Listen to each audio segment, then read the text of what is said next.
Test 1, 2, 3. Test 1, 2, 3. So this is the first artifact that I'm going to take a look at. I think I picked this up at an auction or a tag sale or something like that when I was in Ohio. And if you look at the card here, I'll bring it in so we can see that. It is Truman J. Fisher of North Royalton, Ohio. Interesting thing here is that it shows a zip code, so we know that it's after a certain date, whatever date zip codes were in fact introduced. Apparently he was a car collector, and I don't know what actually the film has on it. I opened it up and we see, oops, we see me spilling film all over the place. Clearly I'm not a professional, but we do see this thing in here that says Family Film of Truman J. Fisher, which is very intriguing. And I did actually open it up and take a look, and I'm trying to take a look right now into the lights. All that I see here is Brecksville, 1934, could it be? Now, aha, this says 1933 Duesenberg, and this is a 1948 Harley. So perhaps the film is of one of his cars. Just taking a quick look here. Oh, you know what? I'm seeing the first few frames now, and I see a baby. So, Brecksville, barely read it, I think it says 1954. So there's our first little artifact. And I'd love to find somebody with a 16mm projector so I could go through this.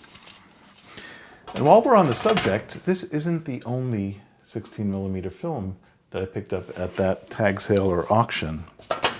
I also have a couple of very large boxes.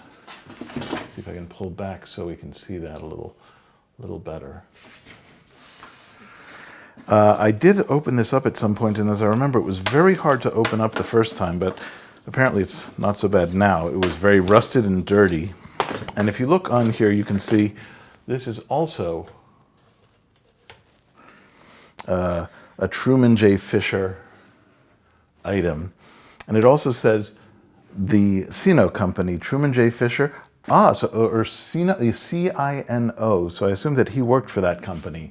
I should also mention that at some point I picked up some shorter films, and those might also have been from the Cino Company from the same lot. So hopefully, after I unpack a little bit more, I'll be able to see what those are. So I have two of these kinds of boxes. And I open these up. We have Truman J. Fisher, Parksville, no notes inside, but this is a very large reel. I am not, again, an expert in film, so I can't really say how long this would be, but this is a meaty damn reel. I think 16mm reels were 10 minutes in length at the time, so that's my guess for this. Then I have another one in here, and this I believe is an empty reel. Yes, it is. So should I ever get my hands on a 16mm projector, I'm halfway there. And obviously he had a projector at some time. Let's see if there's a date on any of this. There's none on here, right? Well, I don't see anything immediately. Model 1575A, Bell & Howell. Ah, there it is, 1979. So there's our first clue into what all of this might be.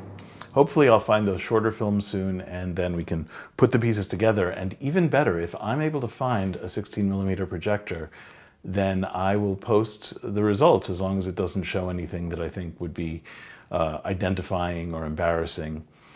Or perhaps the best thing to do is to see about getting in touch with this gentleman's relatives. I have some addresses here. I think I'll look that up.